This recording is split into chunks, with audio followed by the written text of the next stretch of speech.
ahí en el chat por Anacleta. Martín, ¿de qué vamos a hablar hoy? Bueno, vamos a hablar, ayer charlábamos con Diego Genud y dejó un disparador o un tema que me parecía interesante plantear un poco hoy, que es cuál es la situación de acumulación de dólares del Banco Central. ¿Sí? Él decía, acá hay un problema de fondo que el gobierno sabe que tiene, y es que para poder sostener este modelo económico de estabilidad o de descenso de la inflación anclada en tener dólares, bueno, tiene que conseguir dólares. Y él planteaba, bueno, el Fondo Monetario es una forma de conseguir dólares, adelantar liquidaciones de la cosecha es otra forma de conseguir dólares. Bueno, decidí traer un poco de información sobre esto y de por qué está pasando que el central tiene tanta dificultad por acumular reservas. Bueno, lo primero es una paradoja que se está viviendo. No es que el Banco Central no está comprando dólares, sino que no está acumulando. Vamos a ver cuál es la diferencia entre que compre pero no acumule. Bueno, cuando vos mirás todos los días el informe del Banco Central de cómo salió en el mercado, te encontrás con que la mayoría de los días las ruedas dan saldo positivo. O sea, el central compra reservas, compra dólares en realidad. Pero la acumulación de reservas, las reservas brutas, o bien se mantienen iguales o bien disminuyen. Y esto se ve, por ejemplo, en el gráfico que tenemos acá que compartimos con la variación acumulada y las reservas netas. Vos te fijás, hay dos curvas, una curva celeste y una curva verde. La curva celeste es la compra de reservas, compra de divisas en realidad. ¿Cuántos dólares compró el central desde que asumió Milei la presidencia? Si vos te das cuenta, la curva celeste va subiendo y subiendo y subiendo, y más allá de alguna leve estabilización, si hay un periodo en el cual no puede comprar, sale medio empatado, sigue comprando reservas. Sin embargo, en la curva verde, vos te encontrás con que, lejos de acompañar la curva azul, pareciera irse estabilizando a la baja y cada vez más hacia abajo. Y en el último tramo, de hecho, se ve casi planchada la situación de reservas brutas del Banco Central. Sí. Bueno, acá hay que mirar varias cuestiones, ¿sí? De un lado, que compre reservas no significa que se las guarde, porque obviamente las reservas se pueden usar. Y entonces la gran pregunta es, ¿dónde se están usando estas reservas? ¿Dónde? Bueno, primera respuesta en pago de deuda. Este gobierno decidió, con muchos organismos y con privados que tenían que cobrar bonos, pagar. Y esto, en principio, uno debería decir, bueno, está bien, ¿sí? Compra reservas de un lado y después agarra y le paga una cuota al Fondo Monetario de lo que debe. Después llega el mes de enero y paga a los bonistas que tienen sus bonos a mano y quieren cobrar y los paga. Y ahí uno podría decir, bueno, está bien, ahora, ¿alcanza ese dato para cubrir la diferencia entre una curva y la otra? No. Están pasando varias cosas. Una, está aumentando la demanda de los importadores, gente que importa o bien cosas chiquititas, tipo, no sé, te compraste algo por Amazon, entonces consumís dólares, o bien grandes importadores que en lugar de producir en la Argentina importan bienes finales y entonces demandan dólares para importar. La balanza de servicios y la balanza de turismo están dándote negativa, y esto es más la cantidad de dólares que salen para pagar viajes o para pagar servicios que los que ingresan. Pero además y sobre todo, hay un mecanismo que el propio Caputo anunció a mediados del año pasado y que está implementando a rajatabla, que es la de intervenir activamente en los dólares financieros para intentar que no se despeguen, que no haya mucha brecha entre el dólar oficial y los dólares financieros. Ahora, a lo mejor hay gente que dice, pero ¿cómo es que interviene en los dólares financieros? ¿Qué hace? Va y compra, hay un mercado como el dólar oficial, otro mercado de dólares contado con liquidación, OMEP. En realidad es una operatoria un poco más compleja. Y entonces traje una plaquita para poder explicarla. Es un poco más compleja, no mucho. En esta placa podemos ver cómo Caputo utiliza los dólares que compra de un lado para intervenir del otro lado. Muy simple para que se entienda. Lo que estamos viendo es 3 cotizaciones de un mismo activo, de un mismo bono, que es el bono AL30. El bono AL30 es un bono soberano, un bono del Estado argentino, que se utiliza mucho para hacer esta operatoria de comprar dólares sin comprar dólares. El dólar, la L30 cotiza en pesos, pero también cotiza en dólares en la Argentina y cotiza en dólares en Wall Street. Entonces vemos ahí en el costadito 3 cotizaciones distintas. Vemos que dice AL30 y dice 78.000, esa es la cotización en pesos al día de ayer. Abajo dice AL30D, esa es la cotización en dólares, pero en el mercado argentino. Vos podés comprar bonos en dólares en la Argentina.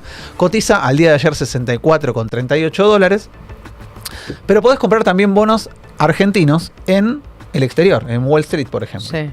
Ese bono se llama AL30C. Esto quiere decir dólares, pero fuera del sistema. La operatoria consiste en que el Banco Central vende a L30 en pesos y después compra a L30 en dólares. ¿Para qué? Para que el diferencial entre un bono y el otro, que es lo que te da como resultado el precio del dólar MEP o del dólar contado con liquidación, se mantenga chiquitito. Claro, en esta operatoria lo que ocurre es que los dólares que compra el central de un lado los vende del otro para poder comprar los bonos que los tiene que pagar en dólares. Bueno, en esta vuelta el Banco Central se está quemando, según estimaciones de distintas fuentes, alrededor de 20 mil millones de dólares en lo que va de la gestión Milei. Todo esto para planchar el tipo de cambio. Porque claro, ¿qué es lo que le pasaba a los gobiernos anteriores? Se te disparaba el dólar MEP o el contado con liquidación. La brecha aumentaba. Y entonces, ¿qué efecto tenías en la economía real? Aumentaban los precios. El carnicero de la esquina te decía, no, pero subió el contado con liquidación y entonces, aunque yo no tenga nada que ver con el contado con liquidación, te mete un sablazo y aumento. Bueno, para contener la brecha y para intentar que esto baje la inflación, bueno, el central, Caputo, tomando decisiones de operatorias del central, decide intervenir de esta manera para bajar la brecha. Asterisco o llamada aparte. ¿Te acuerdas que en alguna época nos decía no, que el Banco Central tiene que ser independiente, porque no puede ser que los gobiernos de turno? Bueno, se ve que durante estos gobiernos se olvidan, porque no solo Bausili es socio de Caputo, sino que la directiva de utilizar dólares del central para hacer esta operatoria no la da Bausili, sino que la da directamente Caputo en su calidad de ministro de Economía. Ahora, ¿es sostenible esto? Ayer, insisto, lo charlábamos con Diego. ¿Hasta cuándo? Queremos saber hasta cuándo. ¿Cuánto pueden tironear de los dólares que van consiguiendo de un lado para volcarlos del otro? Bueno, en principio ya hay indicadores de que esto no es muy sostenible en el tiempo. Dos datos que traje como para poder analizar esto tienen que ver primero con la operatoria de dólar futuro. ¿Qué es el dólar futuro? Es la posibilidad de pactar entre privados cuánto crees que va a valer el dólar en algún momento. Y sirve el dólar futuro para cubrirte. Si yo creo que el dólar va a valer más en 3 meses, 4 meses, que lo que vale hoy, puedo tomar un contrato de dólar futuro para cubrirme, para asegurarme que si efectivamente esto ocurre, bueno, yo no pago el costo de que el dólar se haya disparado. El gobierno anunció que a partir del mes de febrero, estamos ya en el mes de febrero, la devaluación del tipo de cambio va a ser del 1% mensual, no del 2% como venía, el crawling peg. Sin embargo, cuando vos mirás los contratos de futuros, te encontrás con que el mercado no cree que la devaluación mensual vaya a ir al ritmo del 1%. De hecho, se ve ahí en esas dos curvas, la curva azul, que es la que está abajo, es la devaluación que anuncia el gobierno. Vamos a ir devaluando 1% todos los meses. La curva de arriba es la de los contratos de futuros, y es cuánto el mercado cree que va a valer el dólar en el futuro. Bueno, según esta estimación, el mercado pone en precio, que para el mes de diciembre de este año, el dólar va a estar 10 puntos arriba del dólar oficial. ¿Y esto qué quiere decir? Bueno, o bien que la brecha se va a despegar, o bien que creen que el gobierno no va a cumplir con su meta del 1% y que en algún momento va a venir un sablazo y una nueva devaluación. Esto lo dice además, porque no es solamente los contratos de futuro, para buscar una segunda fuente, el Bank of America, que es uno de los bancos más grandes del mundo, prevé un dólar a 1.400 para fin de año. Y alguien puede decir, che, ¿es mucho, es poco? Bueno, en principio es un 16% más que lo que daría la cuenta si aplicamos el 1% mensual del crawling peg que anuncia el gobierno. ¿Por qué es importante esto? Porque el Bank of America está dando una señal también a sus inversores. Che, ojo con pasarte de rosca con la bicicleta que Caputo te propone, porque si en algún momento te devalúan un 16%, toda la que vos fuiste ganando en tasa de interés durante los meses previos la vas a perder de un saque con esa devaluación. ¿Cuándo cree el Bank of America que va a venirse una devaluación? Bueno, ¿cuándo? Y después de las elecciones. Porque obviamente el gobierno va a hacer todo lo posible por estirar este escenario hasta octubre, y pasado el mes de octubre va a haber un nuevo sinceramiento de precios que va a llevar a una nueva devaluación, obviamente no de los niveles que plantea o que se dieron en el inicio de la gestión Milei. Nadie imagina, por lo menos hoy, una devaluación del 100-120%, pero insisto, para una economía que está anclada en un dólar atrasado y un tipo de cambio que permite bicicleta, que el Bank of America y que los que pactan contratos de futuro estén imaginando un salto del tipo de cambio de manera discrecional, es una señal de alerta a la confianza de este modelo económico que está llevando adelante Caputo. Ahora, en paralelo a esto, si vos me dices, mira, estoy llevando adelante un programa tremendamente agresivo en materia de dólares porque estoy reventando la inflación, con esto consigo matar la inflación, como quiere decir Adorno y compañía, bueno, a lo mejor costo-beneficio alguien puede decir, no está mal. ¿Sí? Estoy haciendo un proceso de entrega de dólares para asegurar que baje la inflación de tal manera que, bueno, elijo hacer este camino. Ahora, si vos te fijas lo que está pasando en términos inflacionarios, está lejos de estar liquidada la inflación. De hecho, todos los analistas privados están diciendo, che, ojo porque cuando salga el dato de febrero nos vamos a encontrar no solo con una inflación que deja de bajar, sino un leve rebotecito. ¿Sí? La mayoría de las consultoras sugieren que el 2,2 del mes de enero va a quedar lejos del dato que va a aparecer cuando esté publicado el dato del mes de febrero. Y entonces aparece, por ejemplo, uno de los promotores o uno de los motores de ese salto inflacionario, que es el precio de la carne. Tenemos ahí una placa de Juan Pablo Marino que comparte, que analiza a partir de una de las consultoras, que es LSG, la evolución del precio de la carne, que pegó un salto muy fuerte en la última semana, del 2,1%. Pensemos en un aumento semanal del 2,1%. Y entonces la estimación hacia adelante es que alimentos y bebidas, que venía siendo uno de los factores que aseguraban que la inflación no se fuese tan arriba, bueno, ahora pasó para adelante y aumentó, en principio, semanal 5,2%, 5,2% alimentos y bebidas, y productos lácteos y huevos 2,6%. Claro, de esta manera no hay chance de que el promedio de inflación mensual te dé por debajo de o en la línea, en sintonía con el 2,2 del mes de abril, con lo cual tampoco estás cumpliendo con tu propuesta, que es vamos a bajar la incidencia de la inflación. Acá hay una cuestión fundamental que con este gobierno aprendimos bastante, con los anteriores también, pero este fue uno de los que más nos enseñó, que es que para poder medir si efectivamente la inflación está bajando, lo que vos tenés que poner al lado de la mesa es cuánto aumentó tu salario, ¿no? Porque si no, que te digan que baja la inflación o que la inflación aumenta solo 2%, no alcanza si tu salario aumenta menos del 2%. Claro. ¿Sí? Si la inflación es del 2, pero tu salario aumenta el 1, perdiste 1% más de lo que habías perdido en el acumulado anterior. Bueno, entonces, acá habría que decir que el único sector que tiene un salario que comparativamente está compitiendo, no ganándole, a lo que ocurría antes de la gestión Milei, es el sector asalariado formal que está dentro del sistema integrado previsional argentino, el SIPA. El SIPA, que es el que entrega el mejor dato posible, el mejor dato que puedas tener de salarios, te lo da el SIPA. ¿Por qué? Porque estás hablando de personas registradas, con aportes y además con un proceso de estabilidad que hace que tengas un dato, insisto, de los mejores. Cuando vos mirás el dato de SIPA, tal cual está hoy, ubica al salario en el último dato disponible, que es en el mes de noviembre, apenas 4 puntos por encima del escenario del mes de noviembre previo a la asunción de Milei. Vos decís, pará, salario SIPA le ganó 4,9% a la inflación. Bueno, no, porque en realidad eso lo haces comparando contra un índice de precios que no mide de manera adecuada el peso de los servicios. Y todos y todas sabemos, si hay algo que cambió en nuestra dinámica económica desde que asumió Milei, es que lo que antes pesaba poquito, hoy pesa un montón. Sí, transportes y servicios públicos son el sablazo que te pega todos los meses y que te hace quedar cada vez con menos sueldo. Cuando vos aplicás el ponderador que habría que usar, que es el del 2018, que mide mejor el peso de los servicios en los gastos familiares, el salario SIPA está 10 puntos abajo del que salario SIPA en noviembre del 2023. Esto quiere decir, el mejor salario posible de la época Milei, si lo medís con el indicador que tenés que medirlo, que es el que pondera mejor o que pondera de manera más adecuada el peso de los servicios, te deja a ese salario 10 puntos abajo del salario que tenías en noviembre del 2023.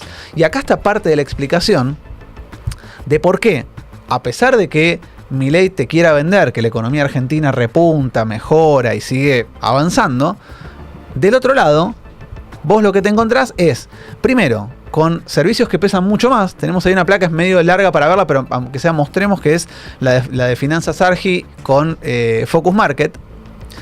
La canasta básica de servicios está hoy un 15% arriba que en noviembre del 2024. La canasta básica de finanzas, de servicios, es la que muestra justamente cómo En el gobierno de Milei se corrió la configuración del costo de vida de las familias. El costo en noviembre era de 1.800.000 pesos en esta cuenta que están haciendo. ¿Sí? Es una canasta que incluye luz, agua, gas, ¿sí? Prepagas, todos los servicios públicos.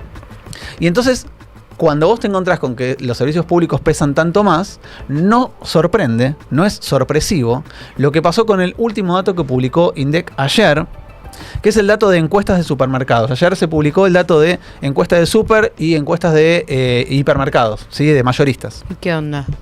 Todo el año pasado, la venta en supermercados dio negativa.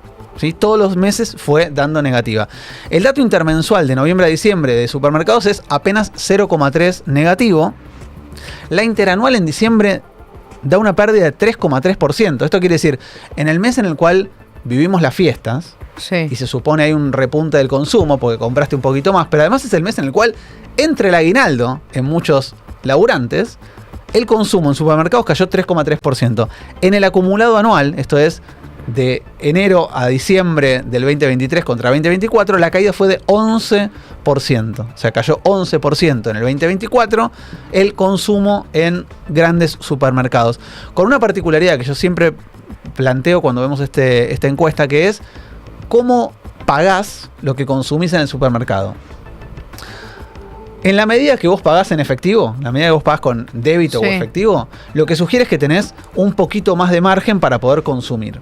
En la medida que consumís más con tarjeta de crédito, ¿esto qué quiere decir? Bueno, que me quedé corto de guita y entonces estoy pateando para adelante consumos de la diaria. Sí. Bueno, el 43,8% de los consumos que se hicieron en supermercados en diciembre del 2024, el 44% se hizo con tarjeta de crédito.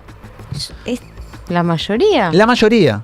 Pero aparte es un porcentaje que fue creciendo a lo largo del año. Esto es, siempre me acuerdo cuando hablamos de deuda a Duhovne, que en un momento medio gracioso en una entrevista dice, no, una de las pocas ventajas que nos dejó el kirchnerismo es que las familias están desendeudadas en la Argentina, ¿sí? Porque bueno, se acostumbraron a consumir con lo que tenían, entonces no hay un problema de deuda privada. Bueno, este es el problema hacia adelante. ¿Qué pasa cuando vos vas al súper y gastás el primer día hábil o la primera semana con tarjeta de crédito y compraste un changuito y te fuiste? Bueno, la semana que viene tenés que comprar de vuelta. Claro. Y el mes siguiente, cuando tenés que pagar lo que debías del mes anterior, tenés que comprar tenés que seguir comprando para adelante. Sí, sí. Con lo cual, el endeudamiento de las familias, que en este caso, insisto, está marcado con la tarjeta de crédito, es parte de la explicación también de un fenómeno que va a empezar a ser central, que es la morosidad en el pago de la tarjeta. El cobro excesivo de las tarjetas de crédito, de intereses por pago del mínimo, pero además el endeudamiento con sectores no financieros. Me pasa a mí, les debe pasar a ustedes, les llega, entro a mi correo electrónico y voy a la carpeta de correo basura, spam. La cantidad de mensajes que me llegan ofreciéndome préstamos personales. Sí, es automáticos, cierto, a sola firma, apretás un botón y te dan un préstamo de cifras que no importa si son 100.000 o 2 millones de pesos, da igual. La letra chica es que vas a tener que pagar un interés fenomenal, usurario, para poder acceder a ese préstamo. Ahora, la plata está. La cantidad de familias que están hoy en ese proceso de sobreendeudamiento para poder cubrir consumos básicos, consumos fundamentales de la diaria, es un peligro, es un problema, porque representa hacia adelante la incapacidad no solo de cubrir y de pagar la deuda tomada, sino de seguir consumiendo, insisto, productos básicos alimenticios. Pasa con los alquileres también eso, ¿no? Pasa con mucha alquileres. gente que se endeuda, y no solo con estas instituciones, qué sé yo, que son usureros, Sí. Sino también entre familias. Digo, gente que le pide al hermano que le preste para pagar. Es todo patear para adelante un problema que es enorme. Sí. Comer y vivir, chicos, un techo en la cabeza. Es No estamos una locura. no estamos hablando de expansión de crédito para consumos de Ni te digo, claro, no te vas a ir a comprar una bolsa de cemento para hacerte una pared. Te estás comprando comida para vivir el día a día. Es comida. Y por decadente. Por eso es que hay que atar las dos cosas, ¿sí? Estamos en un país en el cual la macro está atada con alambre, ¿sí? Porque en la medida que el mercado empieza a descreerle al gobierno de su capacidad de sostener este modelo, estamos medio en una especie de equilibrio inestable, de un escenario medio endeble en la macro, pero en el medio el consumo, los ingresos y el nivel de vida de la población está crujiendo, ¿sí? Y esto es lo que el gobierno pareciera no querer mirar o pareciera no estar interesado en ver. Excelente, Martín, clarísimo, la gente te agradece y te aclama en el chat de YouTube, pónganle me gusta a la transmisión porque siempre sos muy didáctico, así que te agradecemos todos. Ahora vamos a un tema musical y enseguida seguimos con más Pórtate Bien.